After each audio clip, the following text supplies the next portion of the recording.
Welcome back to Periop Talk. I'm Jake Runion, Senior Manager of the Center for Perioperative Leadership at AORN. Joining me today is Lisa Walden, co-founder of Good Company Consulting. Lisa has a background in generational sociology, and she's here with us today to talk in depth about the latest generation in the workforce, Gen Z.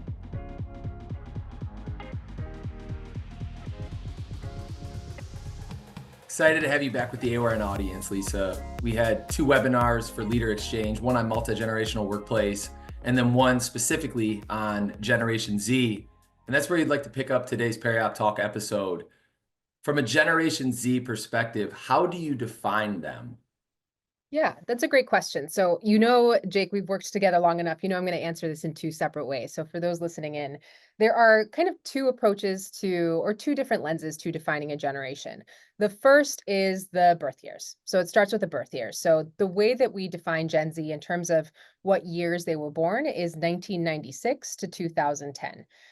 Of course, whenever I talk about generations, I like to say, these birth years are a starting point. It's not like you're born, December of one year and January of another, and you're entirely different people. That's not how this topic works. So to truly understand the heart of the generational conversation, to understand who Gen Z is, what we need to look at is instead the events and conditions that happen during their formative years. And this is for every generation. So formative years, what I mean by that is roughly teenage years, so roughly 13 to about 23.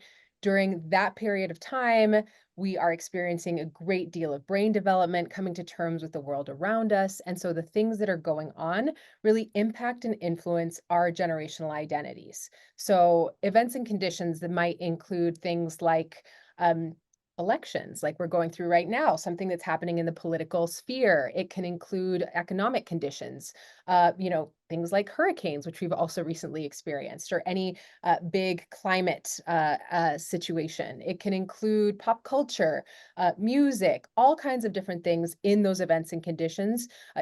Parenting trends is one as well. And a huge one, I have to say, is technology. In fact, some generational theorists have said technology is the biggest influencer on the generational identities, the separate generational identities. So all of those different pieces go into shaping who Gen Z is.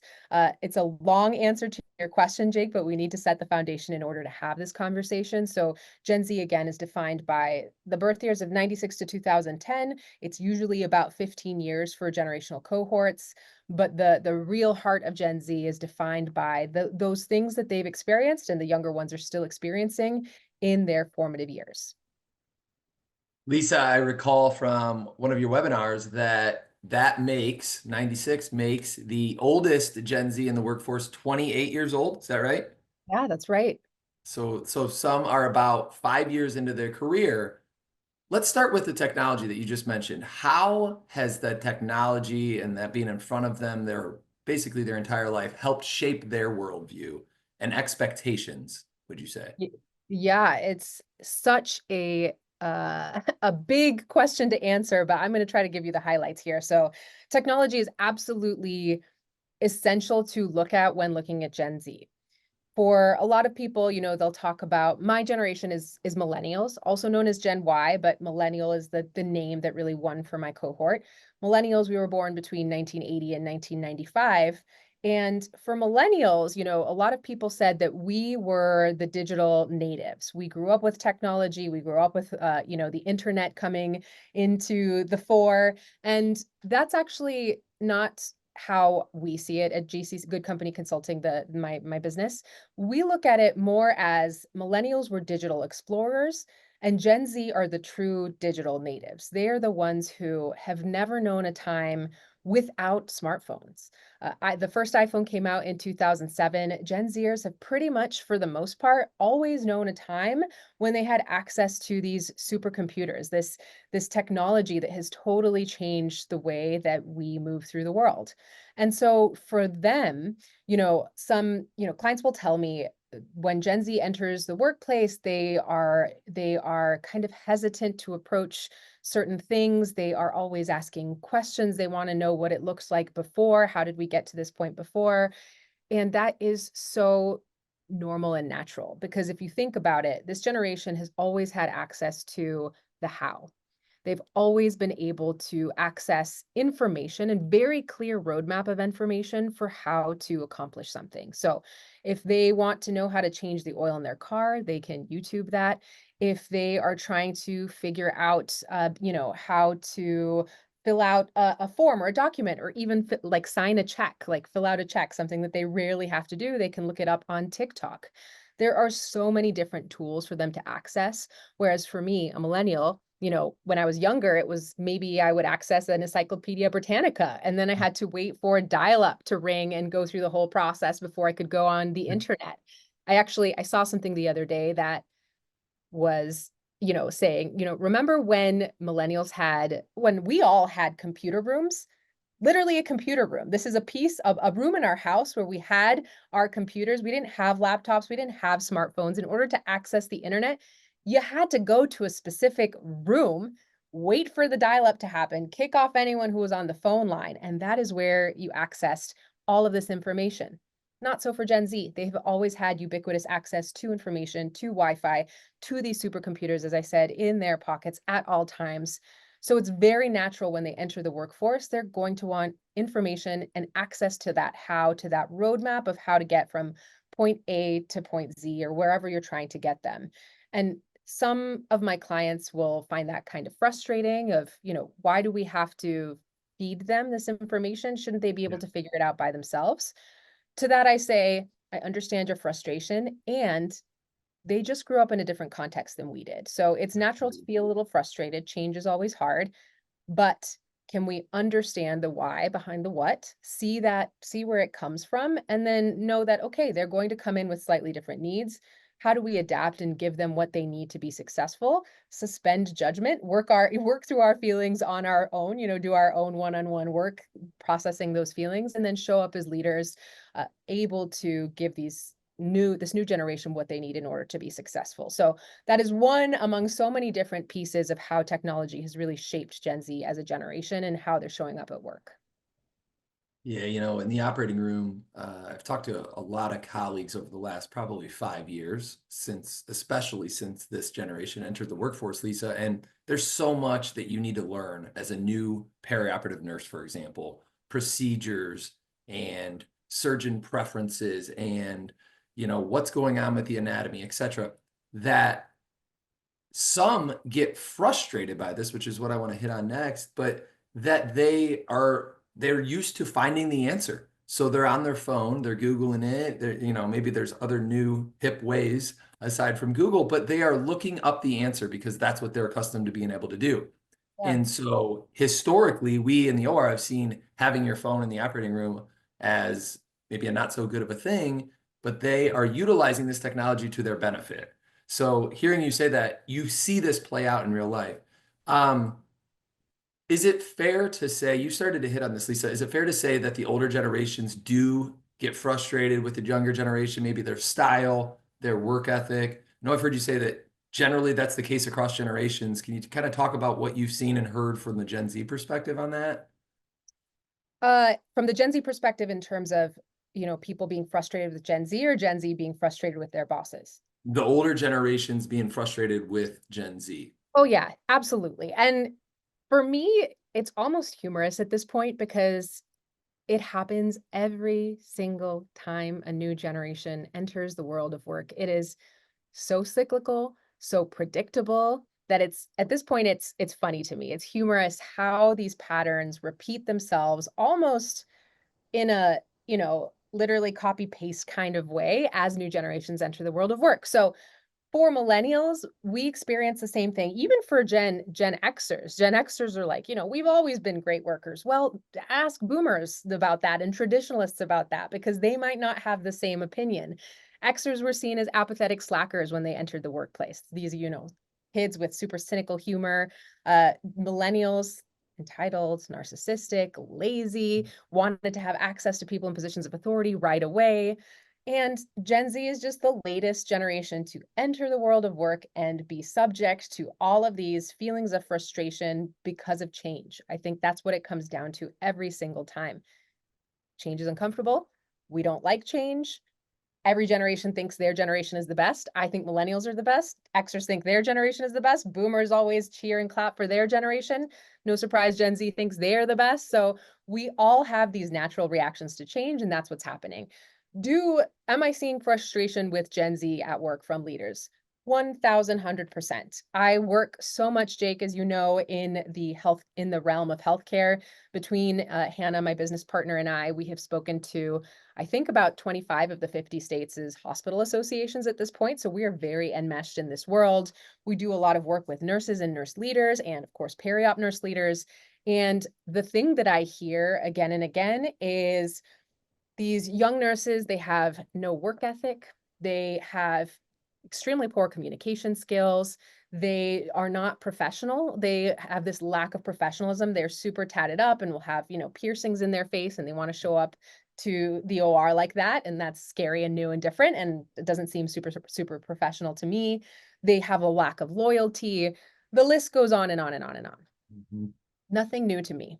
Same kind of stuff was said about millennials, same kind of stuff, and we can go back, okay? So this is all the same kind of things, but we're living in a different context. So Gen Z is showing up in a different way. Also, I always have to throw this in there. Life stage is a critical component to this. They are new to the workplace. Of course, they're not going to be as polished as the rest of us. We have had time to learn. As you said, the eldest have been in the workforce for maybe 5 years. They're brand new. They're brand new to the workplace. So of course, there's going to be some learning edge there. We are teaching them how to operate in the operating room and to be nurses and to show up. So that is a thing that I think we always have to consider. In terms of the frustrations with Gen Z, there's so much to unpack there for every single one of those. I think that one of the main sticking points, specifically when it comes to the periop space, is this mindset that has been long held, from what I can tell from, the people I've interviewed and spoken to in the space, the nurse leaders. They will tell me themselves, we have this mindset in this culture of, you throw new people into the deep end, like sink or swim, and you figure it out or you don't. And that's kind of a way of weeding out the good nurses, the good periop nurses, and the ones who maybe need to find another kind of role here. And that's the way it's been for a while. I've heard the phrase nurses eat their young so many times. I can't tell you how many times, unprompted by me in interviews, I hear this is the mindset that a lot of the more seasoned nurses, some of the seasoned leaders have, and it's not working with this younger generation. They're not standing for it. They're leaving. They will just leave an organization. They'll leave a hospital if they feel that they're being treated in this way. And of course, then there's the layers of frustration. Well, they're weak, they're so sensitive, they can't take feedback, they can't figure things out, by themselves. They need all this information. They can't just, work through it in their own minds. These are And all the things that I've heard leaders say as well, I must yeah, say. okay. Yeah. Yes. Yeah. Yes. Yep, these themes are surprisingly similar across the board, and I would say even far beyond the periop setting. It is something I'm seeing across the board. These themes show up sometimes in presentations. You've seen this, Jake. I will poll the room and I'll say, which of these 4 things do you think are the most complaints I get, or the thing that's the biggest complaint I hear from clients? And it's professionalism, work ethic, communication, and lack of loyalty. And often people will ask me, Lisa, can you add another option that includes all of the above? Because all of the above, and this is no matter what industry I'm speaking to. But like I said, I've seen this story. I've seen this movie many, many times. This is nothing new. It is a matter of understanding why these things are coming up and what as leaders we can do to help usher this newest generation through this beginning phase of their career. And also, But what can we do, Lisa? What can leaders and even coworkers, right, peers, do to bridge that gap? What would you offer? yeah, great question. So I think first it starts with suspending judgment. So I've mentioned this many times already on this call, but it's important to reiterate. As human beings, our natural reaction to change is discomfort. Many people are uncomfortable with change. So when something new, when a new element enters, our sphere, we revert to that, old as time, like human desire to protect ourselves. Totally natural and normal. And there's some layer and filter of judgment. So We wonder, what is this new agent? We judge it. We compare it to ourselves, which is, of course, a recipe for unhappiness, to compare everyone to how we wish they would behave. So first off is suspending that judgment, is suspending the stereotypes that every generation has attached to them. Stereotypes are not helpful. That is not what generational sociology is about. I always say this topic is a lens through which you can see the people that you're working with. It is not defining them 100%. That's not how sociology works. It is a lens, it is a tool. So trying to suspend those harmful stereotypes and instead looking at, okay, what are the patterns and the traits, the characteristics here that are actually helpful? So suspending that judgment, and then leading with curiosity to truly try to understand, okay, you, Gen Zer, seem to have a different perspective around work ethic, let's say, than I do. And this is one that I hear about, I think, every single day that I do this work. Gen Z has no work ethic. They want to go home. They want to clock out, right when their time is up, even a minute before, and then they're out of there. They're not putting in extra hours. They're not going above and beyond. And I really ask leaders to think about what work ethic means to them and what work ethic looks like to the younger generations. In my opinion, it is not that Gen Z doesn't have work ethic at all. In fact, I think they have a really strong work ethic. What is true is that they have a different perspective on what work ethic looks like. It is no longer showing up 5 minutes before the boss, and leaving 5 minutes after the boss, putting in tons and tons and tons of hours. That's how you demonstrate your work ethic to a hospital, to an organization. Instead, they want to be efficient. They want to figure out the best and fastest way to accomplish things. And if that means that you can end early or shift your schedule in some kind of a way, then that's what that means. You don't have to tack on extra hours and extra time in order to prove that you have a strong work ethic. I also challenge the thought that going above and beyond is critical and necessary in every employee that you have. This generation may not want to go and be above and beyond. And is that inherently a bad thing? This is really uncomfortable for leaders to think about. They want hires who are all trying to go above and beyond. And I like to say, let's sit with that for a second. Is it enough for employee to meet expectations, to meet them and meet them? I'm not talking about mediocrely meet them, but meet them, totally meet your expectations, but they're not going above and beyond. Isn't that what we're asking of people? Isn't, this is your job description. If they're doing it, is that inherently wrong? Well, Gen Z, one of the things, Lisa, that yeah, I hear you saying in that is, again, in our world, is it's not that they don't care about patient safety. It might not be that they don't care about the peers that they're working with in the operating room. It's just, to use your word, they have a different lens of what good might look like. Is that absolutely. fair? Yeah. They're a generation that is very in tune with mental health, wellness, all of these things. And I see them when they're coming into the world of work. I like to say they're not seeking for work-life balance. They're looking for work-life harmony, a way that work and life can coexist. It's not always going to be balanced. That's kind of a myth, but they can coexist and kind of, almost complement each other like peanut butter and jelly, where I go to work and I get these tools around wellness, mental health, skill development that maybe not even is necessarily in my, nursing career trajectory, but might be horizontal. And then I can go home and I can leave work at work and I can unplug and recharge so that when I come back to work, I'm even better and fresher.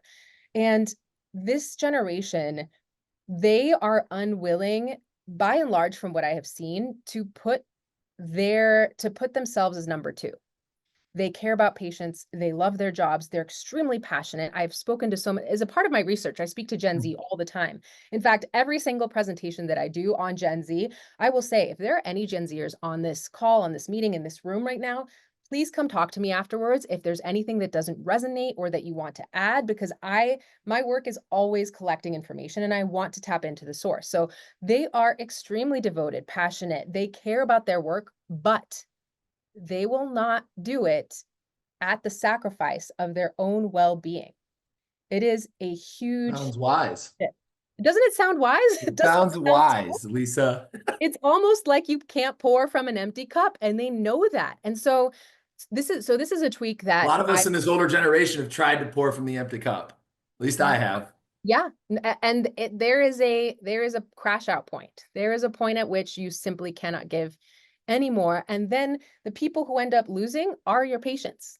You obviously primarily, but all these older, more So you were seasoned serving. generations, Mhm. they are so devoted to their jobs. It is their vocation. These nurses have given their lives, but then they reach a point where they leave the industry. They leave those careers behind because they're so burnt out. Their compassion fatigue is at 100%.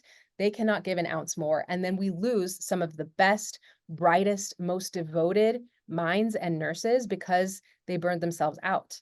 This generation is unwilling to do that. They know this is a long-term game. And so from day one, they're not saying, I'm going to pay my dues now so that I can enjoy my life later, or I'm going to give it my all now while I'm young and healthy and energetic. They're like, no, no, no, no, no. This is a long game. I'm going to set boundaries now. I'm going to live my life right now so that I can be happy, healthy, energetic for the long haul. And I can be in this career. I can be a nurse for as long as I want to and know that I am taking care of myself so I can take the very best care of my patients. And I think that's kind of brilliant. Well, as I've listened to you and you've been describing on this conversation, Lisa, I've got to imagine that there are others like myself in an older generation that might be a little envious and might be thinking back, right? Maybe Yeah. there was a different way to handle my early career, my mid-career. So that's my hope, in addition to everything else that you offer in this, Lisa, is it's not too late for one, for us to shift our mindset Right. for ourself. And Yep. then, arguably more importantly, if you're in any sort of leadership position for the betterment of your team. And so to that end, I want to kind of shift gears a little bit to how would you offer advice around how to make the workforce more appealing and fulfilling for Gen Z? Yeah. Yeah. I just want to reiterate, Jake, it is never too late. It is never too late to shift the way you see how you work, how you lead. In fact, I have had many an occasion where I'm interviewing a leader and they'll be actually kind of complaining, like it's a vent moment. We're having a vent session about Gen Z. They're just talking to me. It's a safe space. And as they're venting, as they're saying, well, these kids, which by the way, I do not think that we should use the term kids to talk about grown adults in the workplace, but their words, not mine. So they'll say, these kids, they just show up and from day one, they want to, have these strong boundaries and go home and live their life. And wait a second, like maybe they're actually on to something now that I'm talking it through and they'll actually have this Mhm. mental shift in the conversation that I'm having with them. It's so funny and actually great to hear the journey that they take as we're having the conversation, because I do think it's such a great new thing that they're bringing into the world of work is this shift in mindset. And I'm going to get to your question really quickly, Jake, but one thing I wanted to mention. So there was an article released very recently, I think in the last couple of weeks here by Corn Ferry, looking at some research suggesting that Gen Zers are not wanting to move into leadership roles. They're opting out. So they are wanting to keep their level, their roles. They're not looking to, go up that ladder, the career ladder. And it's because they're looking at their leadership and saying, nope, that's not the lifestyle I want. That does not look healthy. You're stressed all the time. You have no time for anything. You're always here. So there's a term that they used. I'm trying to remember it. I think it was conscious unbossing or something like that, something similar to that, where Gen Z is opting out of leadership roles because the way they see their leadership showing up. So it's never too late. And strategically, it's really, really important to model what a healthy leadership role can look like. And that means boundaries. That means time for yourself. That means finding joy. That means finding fun in the hospital and at work. So it is never too late, and it is very strategically important as you're looking at building an environment where you have Gen Zers that want to move up that career ladder. Well, Uh, Lisa, real quick to that, since you went there, there's been a lot of conversation, anecdotal conversation, I would say, in the last probably even more than 5 years around that, exactly what you just brought up, yeah. specific to nursing and even specific to periop, where managers have historically burned the midnight oil. Yep. And that, wow, we really need to open our eyes, because inevitably that next generation needs to fill these shoes, whether that be a manager, an educator, anything that you might consider a leadership position or an exempt position, right? If that only means to this generation 40 hours, we need to think critically about what that needs to look like. Yep, So absolutely. I think that was a great point. And it's good to see research around that. Oh yeah, yeah. They are, it is something that, so a lot of the nurse leaders that I speak to, their hearts are in a wonderful place. They'll tell me about how hard they're working. And oftentimes it's in service of the people that they're leading, of the nurses that they're leading. They'll say, I work this hard so they don't have to, or I work this hard so I can be there for them whenever they need me. And I always tell them, listen, intent wise, your heart is in the right place. You're trying to take care of your team. And I love that. And they love that. I'm sure you are trying to take care of them. The intent is sound. The impact is different than what you intend, because you are modeling. It's the classic, do what is it? People listen to what you do, not what you say. So they're paying attention to your behaviors, not the words that are coming out of your mouth. Action is what defines mindsets more than words. So you have to think about, how do we change this model of leadership? And the response is often, it's impossible. It's impossible. I have to work this hard. I have to. I have to. There's no other way. I have to work around the clock. There's no option. I don't believe that anymore. I think that the pandemic years, in a lot of ways, cracked wide open the fallacy behind a lot of the, it's impossible, we can't do that, there's no way. There is a way. There can be a way. There are so many people thinking creatively around, how do we shift the model of healthcare, the model of leadership for the future, so that we have a future, so that we can make this sustainable, so we have a pipeline of leaders. And it is possible. I want to give, nurses, leaders, everyone in this space, confidence that it is in fact possible. I've been in so many rooms where the ideas that are brought up are just so fascinating and different and truly outside of the box thinking. So it is possible. I do think we need to lean on one another to get there. But in terms of, building a hospital that really appeals to Gen Z and all generations, because Jake, I have to say that it's not just about creating a hospital environment, a periop environment where Gen Z will thrive and then boomers are like, I hate this. I don't want to work here. This is terrible. That's not what we're trying to do. But we are trying to create an environment where everyone thrives and Gen Z thrives as well. Flexible options, that's like number one thing. You have to think about flexible scheduling, flexible options around how they're showing up. What does that look like? What does that mean? I've had some people say, they've created roles that are 3 days a week. And they might be Friday, Saturday, Sunday, but they're fully paid in benefits, in terms of benefits. They are considered full-time employees, but they're only working, only, I say in parentheses, 10 to 12-hour days, Friday, Saturday, Sunday. And there's certain people who are good with that. There are, work your way programs. There are so many different things that people are thinking of to try and fill in this gap. Even the idea of having, more seasoned nurses who are trying to step away from their careers, they're not wanting to be there full time, working virtually and pairing with younger Gen Z nurses, and then having that moment of reverse mentorship. So a lot of thinking around flexibility, a lot of training around communication and professionalism without frustration, without saying, well, they should already know this stuff. Put that shelf that thought, shelve that thought and say, well, this generation does need a little bit more training on these pieces. So how do we give them that opportunity to get this training? And I also think that obviously this is inherent in any nursing role, connecting to the why, to the grander purpose, but also connecting to the community. So building a periop environment where it's, the classic bullying that I hear so much about, and the sharpness and negativity that can come out in ORs. We need to figure that out. We need to put that as well in its place and figure out a way to really build super strong communities where psychological safety is there, trust is there, and they feel like they're supported by all of their peers and aren't afraid of that sharpness or, potential thing that might happen negatively at work. So those are a few of the pieces I think that are No, this is all important. great. Oh, great. Thank you, Lisa.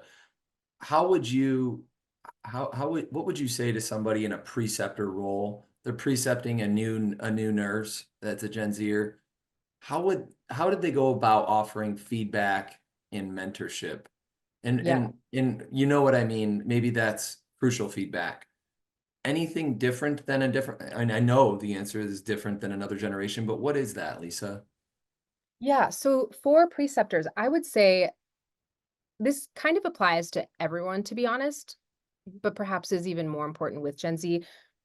First of all, we often have a tendency to want to, Jake, you've heard me talk about this before, but we have a tendency to want to operate in the golden rule space, to treat others the way we wish to be treated, and to mentor and lead and train others the way we wish we were trained. It's it's so common.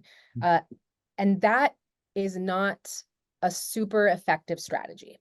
I always like to tell people shift that on its head and instead lead and operate by the platinum rule, where you treat others the way they wish to be treated, where you lead others the way they wish to be led.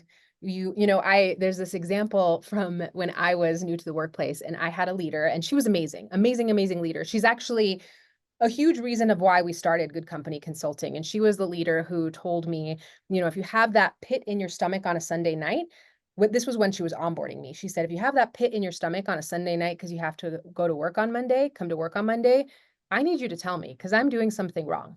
So she was an amazing leader. I'd never heard anything like that. I was like, wow, you're actually invested in not just the work that I do for you, but the experience that I have at work with you. And that concept was new to me. So this leader, she was amazing. And she very much at a certain point was leading in a golden rule kind of space. So she was the kind of person who was super bombastic. She was an extrovert. I'm an introvert, believe it or not. And when she would recognize me or show appreciation, it was a small, company of about 13 people. And she would basically throw a party. She would call me to the front of we had a room and say, hello, Lisa, please come to the front desk. She was joking. And I would come up and then it would be a huge to do or in a meeting. She'd be like, Lisa, please stand up and claps. And I don't like that. I, in fact, hate those situations of being put on the spot and publicly acknowledged. I'm the kind of person who, for feedback, I'm like, yes, tell me the good stuff. I like the positive feedback and I want to know all the areas that I can improve. And that's really what's going to light me up is, okay, this is how I do better next time. But she loved to do these big public celebrations for me. And at some point I was like, I can't work like this anymore. I have to let her know. So I sent her an email. I said, hey, Deborah, I love where this is coming from, but I really don't like these public moments of recognition. In fact, they kind of embarrass me. Can you just shoot me an email next time or tell me one-on-one because that's just my preference. And she came and talked to me immediately. She was like, oh my gosh, Lisa, I am so sorry. I had no idea. I always wish that had been done for me because it was always very much pushed aside for me or, a couple words were dropped here and there. And I always wished I'd been celebrated more. So that's why I was celebrating you. And I'm so sorry. I had no idea that was something that was actually not, not making you happy. That's the last thing I want to do. So I tell you that whole big story in order to just emphasize the fact that what we want, what we wish we would have had is not necessarily what the people we are mentoring want and need. That context about who individuals are, even beyond a generational perspective, is so Yeah. critical. And Gen Zers are a generation that I hear a lot from leaders. You give them critical feedback and they're gone the next day. They are not happy about it. They get frustrated, they leave and they find something else. So I do think it's important to approach this pretty carefully. The most easy but important way to do it is simply to ask, how do you want to get feedback? What is the best and most effective way for me to give you feedback?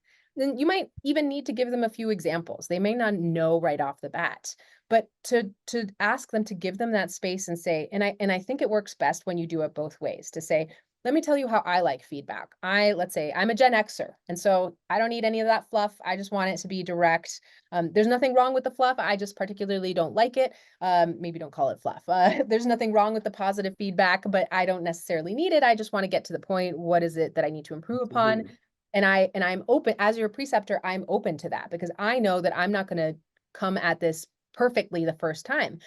Feedback needs to go both ways in order for this to be a successful relationship. So here's how I like to receive feedback. How do you like to receive feedback? And even creating, the working with me kind of document that I've spoken to before, but for those hearing me for the first time, kind of a one pager that gets to the most important pieces of working with you as an individual. And that can be from a management perspective, from a preceptor perspective, from an individual perspective. So it can include things like, my working pet peeves are this, or is this. When reaching out to me, start with an email first, or come find me first. Whatever those things are, and it can include things like, in receiving feedback, this is how I prefer to receive feedback. Those conversations are Frustrated, so important. right? Yeah, but they're No, not it often. really is, because if you're, I mean, we think and talk about relational leadership, and that applies to everyone across generations and individually. Yep. So that's what makes the platinum rule powerful, is because truly everybody really at the end of the day is individual. Yeah. So Lisa, what do you prefer is better than Gen Yeah. Z. What do you prefer? Right? Yep. And I do think the Gen Z lens is a lens. It's a piece of the puzzle, but the puzzle is big. So we're plugging this piece of information in. We're learning about this generation. We're unpacking the why behind the what, generating empathy and compassion for them. And that is a starting point. It is not the end all be all. We need to, as leaders, continue to lead with curiosity, suspend judgment, and truly understand the individuals we lead as distinct, unique human beings. That's critical. What about for Gen Z? How can how can our nurses out there think about creating an environment that leverages their digital skills, their creative lens they're coming in with to drive innovation in the workplace? How would you Yeah. Yeah, describe that? that's such a great topic. And it's one where, so I had a little moment of judgment myself, not too long ago, where I was in a presentation. It was a very small room, and there was someone sitting in the front row, and he was on his phone the entire time. And I was like, "What is going on? Am I that boring? Is this so bad? Does he have like a urgent meeting or message that he needs to craft?" But he's literally sitting in front of me. It's a little bit throwing me off. There's only 20 people in the room. You can see him right there. And so I myself had this moment of, well, what can I do? How can I get his attention? And I really ramped up the energy, and nope, he was on Nothing. his time. Well, afterwards, he came up to me and he was like, "Lisa, that was an excellent presentation. Loved it. I took like 10 pages of notes." Boop, clicked in my mind. What he was doing on his phone was Just all taking real notes in a time. notes app. Yeah, he was just taking notes. He was typing up his notes on his notes app. And I had, of course, jumped to that place of judgment. I think that can happen very easily with Gen Z, where leaders say they're on their phones all the time. Why are they on their phones? We can't have phones in, a hospital setting. We need to set their phones aside. And sometimes, I'll be honest, sometimes they're, goofing around on TikTok or whatever. And who doesn't? We're all we're all addicted to our phones at this point. They're built to be addictive. We're most of us addicted to our phones. And they can also be used as tools in this space. And Gen Z's savviness with technology is absolutely something that leaders need to capitalize on. One of those ways is to think about, what are the parameters you're setting around phone use? Are you talking about the why? And are you giving them space to maybe use them in your benefit? Your advantage, yep. Yeah, not specific to the periop setting, but there's this amazing example from one of my clients where this nurse leader was really frustrated with one of the nurses who worked in the oncology ward, and she was on her phone every time she walked by, a room and there was a patient in there. She was on her phone. Come to find out, this woman, this nurse, was creating TikToks with her young patient. It was like a 9-year-old patient. And they just had this amazing bond, this amazing connection. This nurse won the Daisy Award. She just used this piece of technology to create this amazing experience for the patient Yeah. and for herself. So this piece of judgment around why are you always on your phone turned out to be actually using her phone for such an incredible thing that maybe we hadn't thought about before. So, again, parameters around that, but maybe also leaving them some room to, okay, how can we use this actually in a way that benefits everyone? And the other piece is, because they are coming in with so much information, so much new training around technology and the newest, latest, greatest, reverse mentorship dynamics are some of my very favorite things. So, how can you Help pair? all of us. Yeah. Yeah. So, how do you pair a new, very digitally savvy Gen Z hire with a more seasoned nurse who's been around for a while, and have them have a situation? This is why I like reverse mentorship dynamics. It's not just about, I'm going to tell you, I'm your teacher, I'm teaching you. That's how we often frame mentorship, right? So it's the seasoned nurse is telling you or showing you all about how you need to do your job. In this dynamic, and I think this is super resonant for all generations, but maybe specifically for Gen Z and millennials, it's it's a it's a loop. It's a feedback loop, as we talked about earlier, and it's also a learning loop. So I, as a new Gen Z hire, am showing and teaching my baby boomer, nurse, um, colleague or leader, whatever the case might be, how to use this new technology. I'm actually, introducing her to these new things, this thing that I learned, this, whatever it is.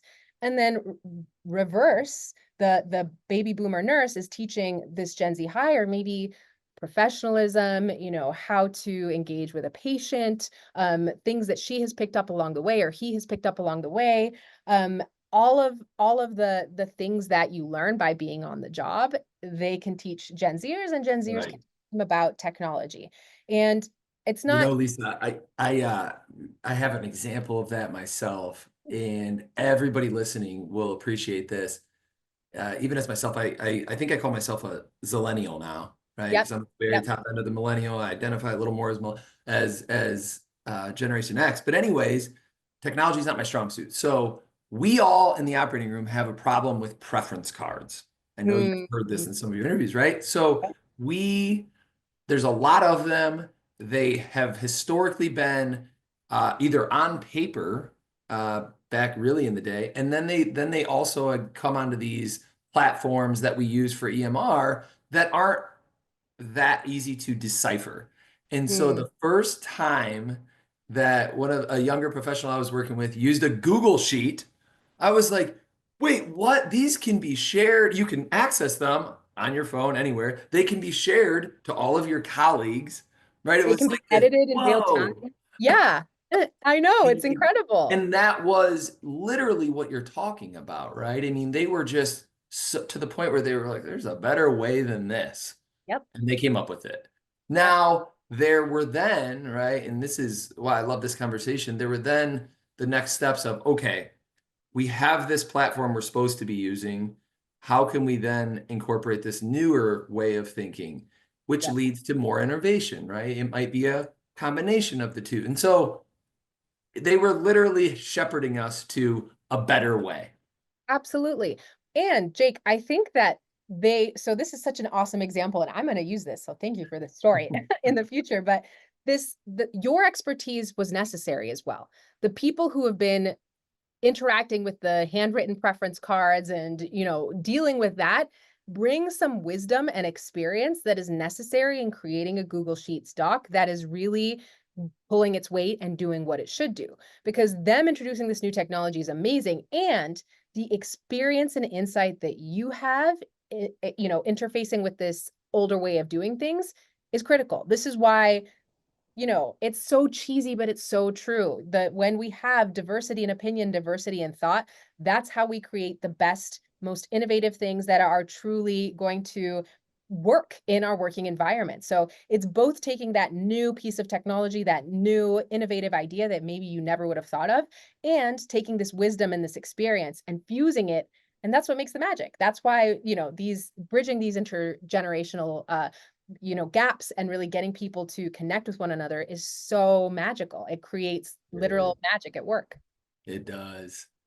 Well, yeah, you know, we all continue to learn around how we can better work together generationally. At the end of the day, it's all of us coming together. And to your point that you just made, Lisa, if we are open-minded, we can create a better workplace through shared learnings, through reverse mentorship. I love that as well. Lisa, thank you so much for your time today. We look forward to having you back at AORN in a multitude of different ways as time goes on, because we continue to learn from your expertise and shared expertise that you get in the marketplace. So thank you. Thank you, Jake. It is such a pleasure to be here each and every time, and I continue to learn from all of you as well. So just an honor to be invited back. Thank you for joining us on Periop Talk. I hope you enjoyed the episode. If you're Gen Z, did we hit the mark? Is there anything you'd add to the conversation? If you work alongside a Gen Z, tell us if this has helped you collaborate better with them.